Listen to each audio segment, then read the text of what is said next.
Okay, I think we can start already. It's a pleasure to introduce Lorena. She came as visitor a bit because she's now doing the PhD in South Korea, a very turbulent country in recent times. Before that, she studied in the Complutense University in Madrid, where she did the degree and the master. And today she's going to talk us about how to measure accurate distances with VLBI. So, whenever you want, it's all yours. Thank you for the presentation. Hello, everyone. So let's start. So first of all, let me introduce you what is QUOKKAS. But first of all, it's an Australian animal, as you can see at the bottom. Cute Australian animal. It cannot kill you, so don't worry. But you cannot touch it because it's illegal. And they have the tendency to touch you, but if they touch you, run away, please. So basically, this is our group, current group. Okay, so this is me and this is my supervisor, ex-supervisor of David. And QUOKKAS basically stands for Cosmological Quasar Observation on the Caribbean from Korea to Australia, and sometimes Spain or South Africa, depends on the disponibility of the telescope, basically. And what is KBN? Is Korean VLBI network. And what is VLBI? Very Long Baseline Interferometry. I will explain in a few seconds what it is. What is the aim of this project, this group? Basically, we want to take advantage of the radio variability of some sources, AENs basically, to measure cosmological distance in a single run method. So what is VLBI? Okay, VLBI is a radio technique that you have to think as an interferometry technique. It's the same thing. Why is the same thing? Because, okay, first of all, you have to consider that with VLBI, you are creating a huge telescope. Sometimes some projects are even so ambitious that they say that they can create a telescope as big as the Earth. That's the threshold there, the maximum limit of the VLBI in Earth. So depends on how you put your telescope. Basically, you are going to have the experiment of the slits. So each telescope is going to give you an interferometry pattern that you have to then transport, do a Fourier transform to get the image of your source. And as much as they are separated between telescopes, the resolution is going to be better. And also depends on the wavelength. Some wavelengths are going to give you more details on your source, and others are going to be prepared for detecting more fainted sources. Okay, so VLBI is so used that there is a lot of monitoring programs currently that are public. So if you want to study VLBI data, it's very easy to access the data. I'm going to just introduce the most famous one. Probably the most in Europe famous one is MOJAVE. It's basically a program that is monitoring more than 100 sources. The jets, they are studying basically the kinematics and the polarization evolution of the jets. This is a frozen image of some epoch stack of some jet, but I will show you later a video in which you can see the evolution of the jet. Yeah. And then the other one that is very famous is the BU, Boston University Quasar program. It's basically the same thing, but they are going a higher frequency because their aim is basically to try to find out what is the relationship between radio and gamma ray emission. Try to figure it out how the jet is correlated with this kind of gamma emission. So the sources here are more are a few, just a few, maybe I think this was around 30 sources. And then AstroGeo. AstroGeo is not exactly a monitoring program. It's more than I mean, it's more as a huge database of all the VLBI sources and all the data that you can reach. So if my first advice is just if you want to download VLBI data to do something, just go to AstroGeo and maybe download your data there. Because they have I mean, you can see in this image how covered the sky is with this huge database. Some data are old, so be careful. But yeah. So VLBI is not only for astronomers, it's also for geodetic people. They not only use VLBI to do their studies, but it's good because sometimes you overlap with them. Some sources that you are interested on, you can ask them about the observation and they are going to give you. What they do is basically the same game, but reverse. As I mentioned, the astronomer VLBI, what they do is basically they know where the station, the telescope are, and then measure the distance to the ADN or radio source. And then geodetic VLBI, what they do is kind of the opposite. They consider as a stationary objects in the sky, and then they measure the position of the station. So they are able to measure the rotation of the Earth, the movement of the tectonic plates, etc. But they have plenty of methods to not only VLBI, so the position are very good constrained. So as I mentioned, with QUOKKAS, for example, we overlap some sources that is basically blazars and quasars, of course. So just briefly mention how is their observation. Basically, perception once a month in 24 hours they observe 40 sources, and then they rotate these 40 sources until they reach 1038 in 5-6 months. Depends on how the disponibility of the telescopes are. The lucky thing is that the 60 sources of the QUOKKAS that we are interested are inside these 138,000. So we made a proposal altogether, geodetic geodetic VLBI and astronomer VLBI QUOKKAS to be accepted to a lot of telescope. Well, in our case, we are only interested in this triangle about South Korea, Australia, and Africa, but sometimes we also use JEVES. That's why the S also is a stand for Spain. So that's nice. And well, here are our observations to see a little of the overlap. At the beginning, we were accepted only 5 hours per session, but because we did this joint proposal together, they accept 24 hours per session. And they also reduced 3 to 2 weeks. And yeah, the good thing about our sources is like we have a middle huge range of redshift that is going to 0.01 to 4.3. So some observations are already performed.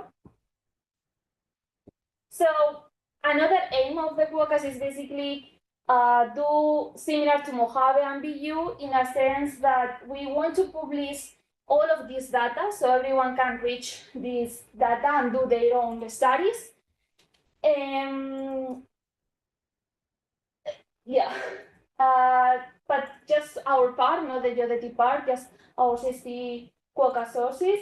That is basically the triangles that you have here, these 2 big triangles, basically South Korea with their own system, then with Australia, South Africa, and JEVES, like this. And sometimes it's this triangle, and sometimes it's this triangle.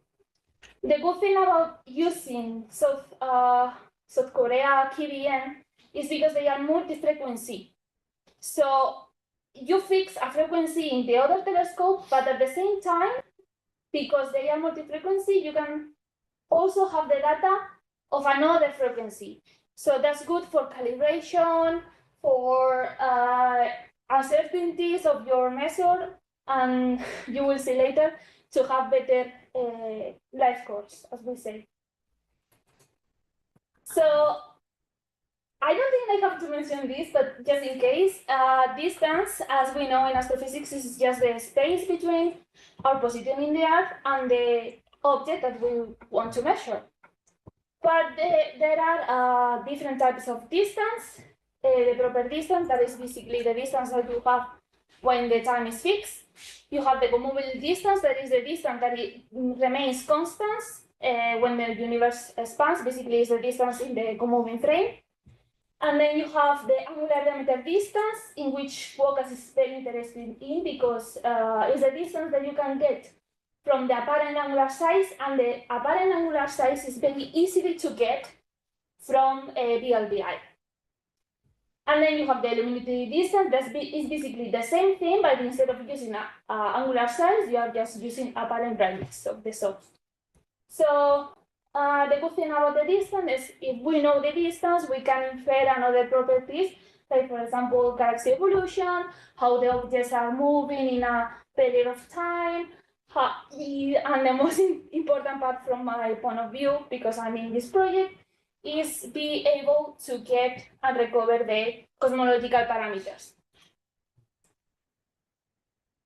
Redshift, I think, I make this introduction, but maybe a lot of you know already what is redshift, but anyway.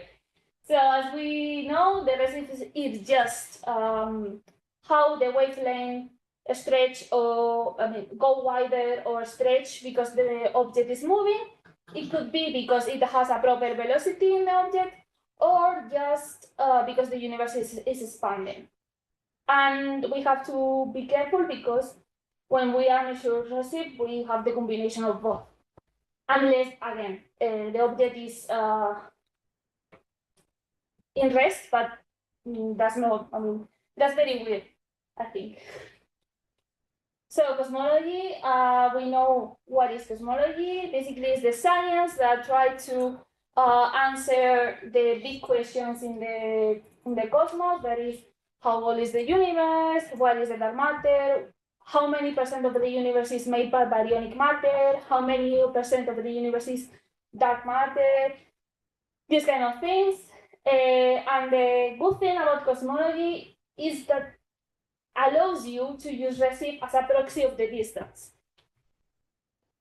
Sometimes you have to assume, no, sometimes not, all the time you have to assume a cosmological model, but again, QUOKKAS is trying to get rid of this and stop assuming any cosmology, but it's not easy. I will say that this is the most standard model, but nowadays it's changing because nowadays it's going towards another more sophisticated theories, like for example, modified gravity. What happens if the cosmological constant is not constant? What happens if my state parameter in the equation of Friedman is not constant? These kind of things. Okay, so here is basically how is the cosmic distance ladder going on right now. You have that for nearly objects in the range of the solar system. You have radar and parallax. If you go farther away, for example, nearby stars, you can use stellar parallax. If you go more far away, you then need more complicated method, like the Cepheid variables or the RR Library stars. And then when you just go extragalactic, you have to use supernova or even Tully-Fisher relationship if they are spirals. And then if you just want to go very far away in the universe, middle or high redshift, you have to just use. Normally nowadays is used mostly supernovae, but has a lot of problems because supernovae are very constrained. I'm not going to say nothing against supernovae, but they have huge uncertainties, and they depend on the calibration sometimes of the other ranks in the level. For example, in the Cepheid variables. So, I think you also know about this again, but just introduce again. Again, is like having a super massive black hole in the center, surrounded by a donut of gas and dust. Normally, these gas and dust are very hot, and they are emitting in infrared, and then sometimes they fall into the black hole, trigger the black hole that we don't know exactly what triggers the black hole, and sometimes create this jet of particles that are not getting away, like ejected from the black hole. It's not exactly from the black hole because they don't exactly enter the black hole, but you know what I mean. So you have plenty of objects. You can have a quasar, you can just have a radio galaxy, you can have a Cepheid 1 or 2. And there is a model, that is a unified model of AGNs, in which they say that they are the same object, but the difference is how you see it, like your point of view. For example, if you are looking directly to the jet of particles, basically you are looking at a blazar. If you are a little more inclinated from one side or another, you are going to see a quasar. That is, basically you are only seeing the center mostly. You can see the jet in quasar, of course, but more, I don't know how to explain, like more twisted. Then you have the radio galaxy. This depends on how the radio emission is done. If you have broad lines or narrow lines, you can distinguish between radio galaxies. But mostly these two are commonly named as quasar 2. And then if you don't see much radio emission, you get Cepheid 1, Cepheid 2. You have Cepheid 2 if you are literally looking to the torus. And then you can have a radio quiet quasar that doesn't have jets. Yeah, so that's from the point of view. Then you have another, I would say is more new, but not that new, classification of the AGNs that is more related with how the emission of the image in the radio emission is done. For example, this is a VR1 radio galaxy. That means that their jets are weaker, they are very weak, and then they dissipate themselves very, very soon, and they have this huge plume that are kiloparsecs scale normally. Okay, and you can trace them using these plumes. And as you can see, there is no hot spot like this one. It's just a plume, a powerful jet at the beginning, and the center. And then you have the VR2 radio galaxies, in which you have a clear, powerful jet that is ejecting the relativistic particles very far away from the center, because again, this is scales of kiloparsecs. Normally, if I'm not wrong, you have the lobes, different from here, you only have the plume.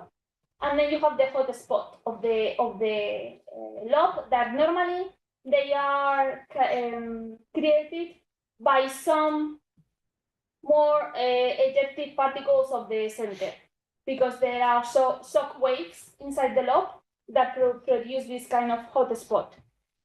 And we say that each time the center in radio emission is giving you these ejected particles, is what we call a flare. And you can see these flares in the light curve of the radio emission.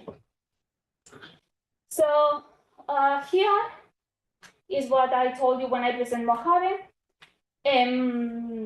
You can see how they are able to see this kind of flaring thing that is modifying the jet. In this case, you only see one jet. It could be for relativistic effect, but you only see one jet. And you can see that it's like flaring. And you can study the polarization, the evolution of this jet that is very similar to FR1 galaxies.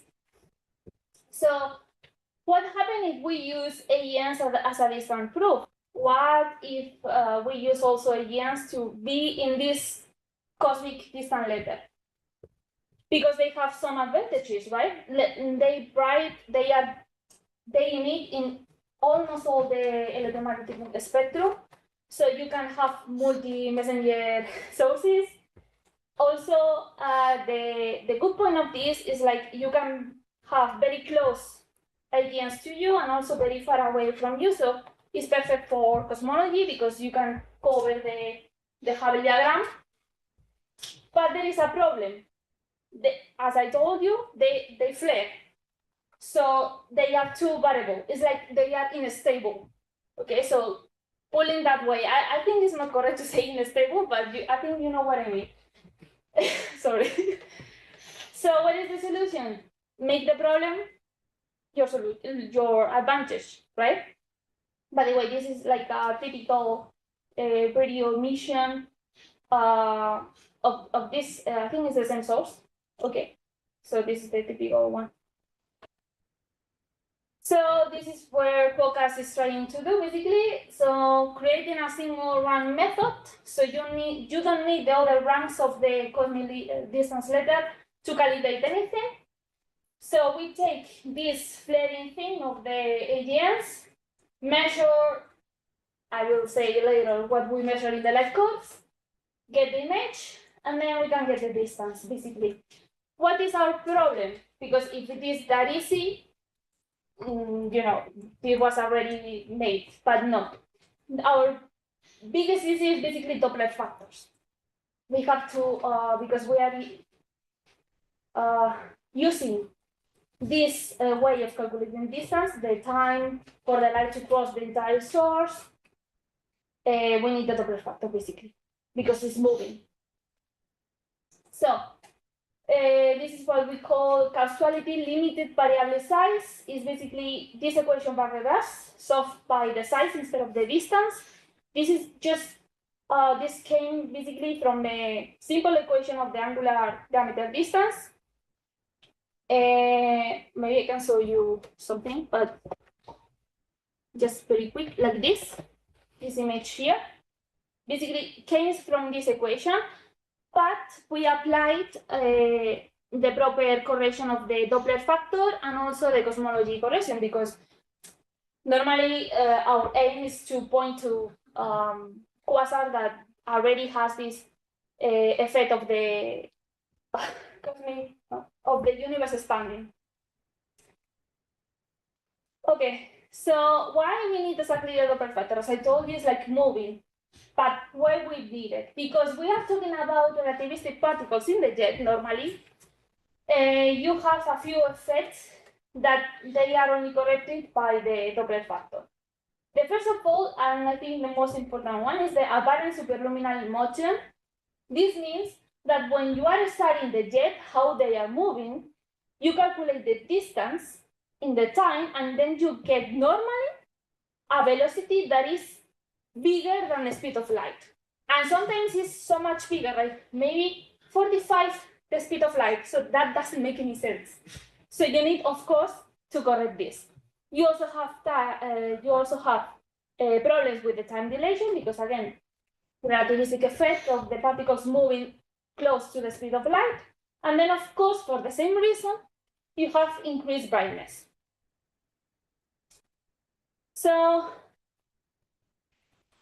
my supervisor did the first try in 2020 with this source, only one source. Again, for cosmology, I know this is very wrong, because in cosmology you want plenty of sources to cover your Hubble diagram, but he tried and measured the distance, and then he get this kind of Hubble constant, but we shouldn't trust this value, because in this equation, going back a little, this Doppler factor was assumed equal 1. Why? Because this source is very close to us. That's wrong, of course, because you have to consider the Doppler factor. The Doppler factor is not only related with the distance, as I told you, so that was wrong. So he came up with another equation that was published on 2023. And this is the equation that I'm currently working on. Basically, you can play around with equations of the brightness temperature, some approximation, and then you can relate the observational brightness temperature of the source that gives you the VLBI with the Doppler factor. This is basically the intrinsic, so it's like the equivalence of the co-moving in some sense. And then you get this equation. In here, this equation only depends on observational parameters. The only thing that maybe you can assume theoretically is the intrinsic brightness temperature, because it's not that easy to get. I will explain later why. So how we get these parameters? Again, you can assume a single value for all the sources, so therefore you get a dA that is just the limit, the upper limit. Okay, you don't get the exact value of the distance, you only get the upper limit, because this is the upper limit that all the sources, no, the below the limit, I think. Yes, because it's inverse. So this is the below limit in which other sources can reach, if I'm not wrong. Or then you can just assume a cosmology and infer the brightness temperature, but it's like cheating, right? So the second one is the observed size. That is basically, this gives you the VLBA. It's very easy to get from the VLBI. Then you have the frequency, that is in which frequency are you observing. The flux is another parameter that is a little tricky. It's still observational, but we are studying if it is better to study the whole life curve or just going for the rise part, because the rise part in these life curves of the AGNs normally means that the jet just flare. So all the particles in the jet are more relativistic than when they start dissipating. Normally, the decay part of the life of the flares are more slowly. Maybe this is not the best example to see this, but normally the decay is slower and gives you more problems, because again, the first assumption that we do is basically that they have to be relativistic. And then you have the variability time scale that also is under study, but what we are doing right now is measure each pair of the life curve. That means that I take these 2 points, I measure the time variability using just a linear approach, then the second one with the third one, and go on. And then I take, we are also studying if it is better to take the median or the mean. We are just checking how this affects everything, basically. Okay, so when my supervisor came up with this new equation, he also did some simulations. He what happens if we assume that our single value that we are assuming has this uncertainty, and you can see in the simulations that basically maybe not in this plot is well done, but basically the distribution of the TB are affected by the distribution of the sources, which gives you 2 insights. The first one, that could be that there is a redshift dependence on the TB, so maybe it's not that intrinsic, which is not correctly, I guess. And the second insight is just like the TB, as we assume, is degenerated with the Hubble constant. And then if you have more money, that means that you have a lot of data, like a lot of points to cover the whole Hubble diagram, particularly at the high redshift. With this equation, you are allowed to constrain omega matter that has only 4% of error. But again, who has $1 billion? So we tried with MOJAVE, okay? MOJAVE for our purpose is not very good, because it's good for studying the jet, but because we are constraining our study to the flaring of the center of the AGNs sometimes is unresolved. So sometimes the data has a lot of uncertainties, or literally they are not able to measure the size. So that reduces the archive a lot because you have to filter out. But what we found is like it works better comparing with different models. Again, this is only to get an insight because the aim is to get the data, good data, to do this without assuming without comparing anything. But we need well-sampled light curves, like the one that I showed you before, like this is a good example. And then we need flares that are high prominence. That means that is related with these parameters that we are trying to introduce in our result, because we have the suspicion that not all the flares are needed to do this. Because as you can see here, not all of them are high or well prominent. This could be only noise, right? Like not noise, but this doesn't mean that it's a flare of the AGNs ejecting particles. This one is clearly a flare, but the other ones, who knows? That's why we need to study these two parameters mainly, that is the relative cadence and the relative prominence, what they are. The relative cadence basically is telling me that how many data points I have in a period of time. So as smaller as as smaller as BCC is better, because this means that I have, because we are like data points divided by the other way, the time divided by the data points. So if I have in a short period of time a lot of data points, is better because I'm able to calculate the time variability better. Okay? And then the relative prominence. This means that, again, it's only how sigmas away are displayed from the rest of the light curve. So the bigger they are, the better. Because, again, it's also related somehow that as bigger they are, as fast as the time variability and so on. So these two, the difference is like you have here a lot of data points, but the scatter is that huge that when you try to fit some cosmology, you don't get a good constraint. I mean, you get something because you have a lot of data points, but again, your uncertainties are so much that your Habit diagram is going around because you have a lot of options. I don't know if I'm explaining well what I mean, but the scatter basically messy around your MCMC. And then, in the case that you have a few data points, you constrain better some cosmology, but not entirely, because you don't cover enough the Hubble diagram to actually recover any cosmology.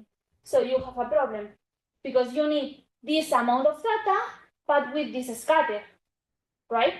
Again, this is just comparing with a model. We don't know exactly if this is going to be the same cosmology. The fact is, like, we see a trend in the points that we can actually fit a cosmology. So in order to do that, you need a lot of data points with a few scatter. So what is the solution? Basically, more data. That's why the QUOKKAS is working with the geodetic VLBI to get more data and trying to get more proposals and analyze the data that we are getting. Again, because MOJAVE is not prepared for this kind of study. It's only prepared for the jet mainly. So the conclusion is like, okay, we tried with one source, we get a value of the Hubble constant. Don't trust it, please. Then with simulations and testing with MOJAVE, we kind of see that this method could work, but basically we are currently trying to figure it out, this parameter that I introduced.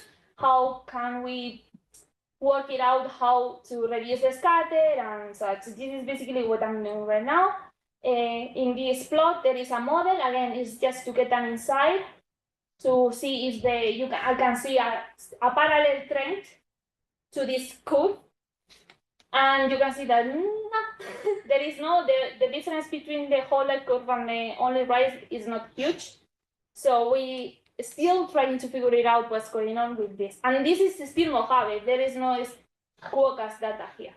But we think that with QUOKKAS data, this is going to be more easy because it's prepared for this project, not MOJAVE that is not prepared.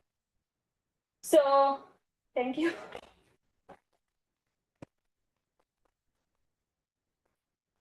Thank you very much for the next talk. Questions? Okay, hi. Be nice, please. My question is very basic. I didn't understand the basic thing. Okay. How do you estimate the linear or physical size of the jet? I didn't understand that. Oh. You mean when I saw this image, this one? Well, This. yes, I understand the Yes, but how do you estimate the linear size? Yeah, because in radio data, as I tried to explain with the VLBI, you get the pattern, right? The interferometry pattern. So when you translate that into image, you can actually get. You resolve it. No? Well, but Yeah, exactly. but You resolve the source. I understand the angular size, but No, but The physical. the size. physical size, yes, this, yes. because you can see in the image of your radio data. No. The physical The size. physical in size, kilometers. yes, like, You resolve the distribution, but then you assume some inclination. You can measure the inclination, no? Yeah, And from that, The you physical get- size is from the but time of the variability. yeah, exactly. that's the Because thing. you compare that physical size into variability, because it's like calculating how time the light takes to cover all this size of your source. That's the time variability. so you assume that the time variability, And you can, you assume that the perturbation is moving at the speed of light, yes, that's a and flare. then with the time variability, that gives you a linear scale. Exactly. That's why you use flares, because and you are focused on the center of the source and not the jet, because the center is like flaring, and that the radio data can measure your flaring in the light curve, and also if you have the image of your radio data, you can be able also to see how much go bigger or smaller, and then you can also measure. Slide 19. Sorry. Slide 19 is the answer. You have it on your presentation. La número 19. Sorry. Android is used to do this kind of thing. Sorry. Don't get Yeah. worried. That's it. No? Yeah, that's the thing I didn't understand. So Yes. I think it's interesting, and I would like to understand. Yeah. Sorry. Oh, I have a question. Andrew? Thank you for the talk. It was Thank very you. interesting, very Thank you so nice. But I am surprised by something. Yeah. Is how do you convince the maybe there's something I'm missing, but how do you convince the geological people to point to variable sources that are Because- They do extended? it all the time. Yeah, exactly. That's the point. They don't care about the variability. They just take one source in the sky and say, okay, this is stationary. But Is it because it changes? but we are interested in the flaring, not because it's moving. Okay, but the I don't know if I'm the explaining shape does the shape of the source changes a bit? If it is moving, yes, but you No. can calibrate that in your radio imaging system. Huh. But your sources, when you look at Yes. the Yes. center, Yes. no? At the equator, Yes, does the shape, the radio shape Yes. change? you can. If it is moving so much, but normally it's not going to. You are not going to be able to notice so much because it's far away. Okay. So because it's so far away, you cannot do the parallax. If you can do the parallax, No, of course, Yeah. not the parallax, not the parallax. But But- since there's a jet appearing, maybe Yes, it but- changes the overall shape, or I think the peak of emission is always at the core. yes. okay. Yes, in your, I don't know how to show you, but normally when you calculate these kind of things with some programs, that is DeepMap and these kind of things, when you are doing the image, you are also taking into account in your model, because you have to put Gaussian, you also take the uncertainties and, okay, this is the jet moving, but could affect the core. You have to be careful because it can give you light that is not from the core, I don't know if I'm explaining. Okay, well. yes, you are, but I am still People- surprised that you tricked the people geological working- people to point to this. People working on geodetic use like 300 quasars to define the International Celestial Reference Frame. Exactly. So they monitor I know. the quasars and they average, so they don't use just one. So if Of you course, have of course. one of these that it's varying a little bit in the center and maybe it's shifting the center, that is going to be balanced by the rest of the quasar. I'm sure it's fine, but if I were them, I wouldn't let you. But no, but They, listen. they use them to define, for example, they use them to measure the distance between Europe and Of America. course, I know it works, but if I were them, I would say, okay, astronomers, give me the quasar that don't change at all. No, but- They don't exist. But the Really? point, Nothing? as you can see, they not only use VLBI. So it's like I don't know exactly how they work because I don't talk with them, but they have another method, and then maybe they are able to calibrate VLBI. I'm not sure. Probably doesn't change. No, It's- they use VLBI to measure the distance between the antennas, between the bases. Sure. And all the quasars vary if you resolve them and you monitor them Maybe that's the thing that I didn't know. to a certain degree. Some vary more, some vary less. Of course, if you have something that has like order of magnitude burst, probably that quasar is not part of the list of good quasars. But these variations are minimal, and I think when you average with the 300 sources, they should be random in the sky. Okay. So, yeah. Thank you very much for your nice presentation. I have two basic questions. First, all of those images you showed is the radio images, yes? Which one? Sorry, In the first slides. the first one. The first one. Yeah. Why This most one? of the, no. Of the jets. The galaxy. Here, yes, it's radio. Yeah, Why it doesn't have noise? because this is imaging. It's an image that you get from your data. In your Okay, data, you are have handling. noise and Yeah, of course, but you are handling the noise with the Gaussian models. In your Gaussian, it's not perfect Gaussian. You are putting the noise in the Gaussian at the same time in this map.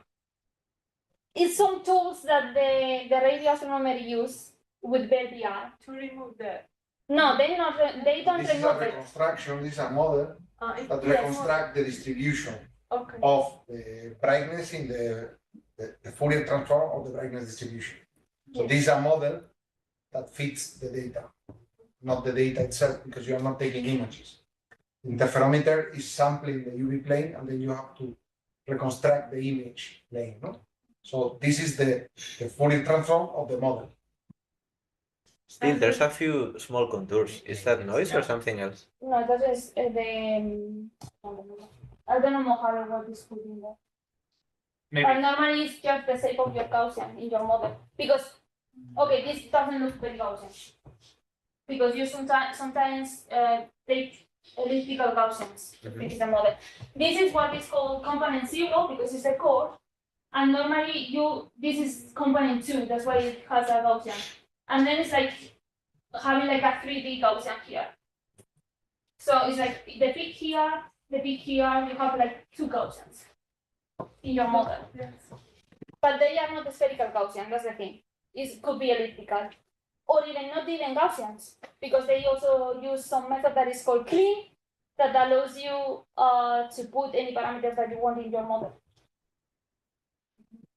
And my next question is, you are using the limiting number of the QSO they are varied, yeah, for example, 3000. And my question was, if you find a quasar, it's very differently from all of these things you study now, then all the Hubble and the cosmological parameter will change? Let me think about it. No, I think it's going to get close to the Hubble curve, because that means if it is parallel too much, the flaring is going to be more different from the rest of the light curve, right? So if it is, sorry, first of all, what do you mean by varying too much? Now when you In I'm not luminosity. familiar with your topic, Sorry, when Yes. you were talking, you told us it's the QSO vary, and based on the variation of the jet and this thing, you can extract the cosmology parameter. No, I'm not using jets. I'm just using the core and how the core is flaring. Okay, if it's flare differently. But what do you mean by differently? Now how did you how is the flaring? Like this, like in this life curve, as I told you, you have here a prominent flaring that is clearly more different from the other pseudo flarings of the core. You know what I mean? So you can consider that this quasar has a flaring that varies differently from the other flarings that have. And we found that as long as this is different from the more prominent, more high, this peak is better for our calculation. More close to the Hubble curve is. You know what I mean with Hubble curve? Yeah. Hubble diagram? Yeah. They follow a more clear trend if you pick the most, like these ones. These ones is only selecting in a few sources the bigger variability flare. And you can see that are more close to the model. My question was if they wasn't close to this model, what will happen? And that's the problem here in the last one. They are not close to the model. So I have to figure it out if the model is just to in my mind to see, okay, I need to find a parallel to this model. I don't mind if it is higher, lower, because that only means that the Hubble constant and the omega matter is varying. And if you have different models, that is going to change. So your model is going to be up, down, depending on this parameter. So I want to see a clear parallel to the model. And when I see that trend, I can then run an MCMC and constrain the cosmology.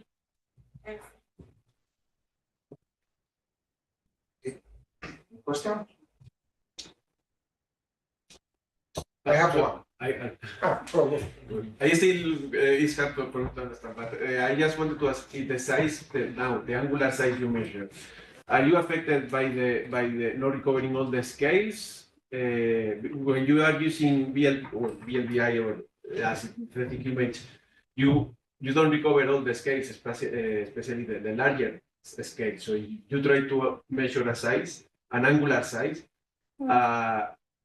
You may be not recovering the largest scales. But why I have to for this project, why I care about the scales? I only care about if I'm able to resolve the core, why I care about the other scales? Because you are using a size, no? Yes, but if I'm able to resolve the core, that's all. You can lose the largest scales. So not the smallest, but the largest. But I don't care about the larger because normally the larger, if I'm not wrong, I'm related with the jets, right? I don't know. It does. So if I'm only interested into the core, I don't care if I lost the other ones. Sorry. So you don't use. Sorry, don't use the size of the jet. No. Okay. I'm just using the size of the source, the intrinsic core. Okay, not the jet. Okay. Yeah, exactly. It's like in this Okay. image of the MOJAVE thing. Where are you? Well, this also. This. I'm using this thing. The center. So if I'm able to resolve the center, I don't care about the size of the jet. In my project, of course. In my project, because I have in our group there is another college that actually cares about the jets, so he has to be careful to not lose the larger scales. But still, the size of the core could be larger than the one you measured. But What do you mean, sir? How is possible that? Because you are not resolving well the source. no. The opposite. So because you are losing the largest scales because you are using interferometry. May I add Yes, something? yeah. The Fourier telescopes are closer together than the longest baselines, so you are going to recover some of the large scale too. And also, there's a technique called UV tapering, where you can lower the weight of the longest wavelengths to see if you are missing the larger scales. So you can process it differently and see if He knows better. she's You can not, check. she's not missing like from the core because the core is unresolved. Yeah. That's the point. No? No, you want to, the core is resolved because you want to It's see under. the size of the sphere, of the Exactly. fairy. But you're not losing anything. Again? No, probably not. I mean, I'm just asking. So, yeah, it was bad. So I have a question about the. You said that you assume that the intrinsic brightness temperature is the same for all the. But it's like a limit that I think I said wrong. I think it's the upper limit for all the sources. It's like this paper. Ooh. I think I said the opposite way. So this, I don't have here the paper, but this Yodanis et al. 20 something. They theoretically come up with a upper limit. Maybe I said wrong. Yeah, I think it's an upper limit in which the sources can reach. So this parameter means talks about the energy of the particles in the jet. Yeah, So there is a maximum, no? could be a maximum. That's also another point. Go to the other. There was another slide, maybe close to this one. Yeah, exactly. Yeah, this value. This is the Compton catastrophe temperature, right? I think, I'm not sure, I think so. but I think. So this is the maximum temperature you can get because Yes. at higher temperature, the cooling of the electrons by Yeah, inverse okay, quantum yeah. processes is so efficient that you cannot heat Okay. electrons larger than this temperature. Okay. So you're assuming that this is a maximum, not Yeah. the temperature for all the Yeah, it's a- sources. It's an upper limit. Yeah, it's an upper limit. So I say it wrong before. So this is an upper limit. This is a lower limit, like the lowest limit ever. Okay. But yeah, the point is also trying to figure it out if this is actually true. That's why in the simulation you say, okay, maybe this value is not exactly true. So what happens if this is not true? This kind of study we are doing too. More questions?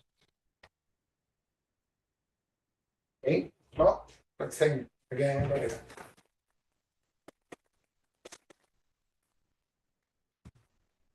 Oh, wait.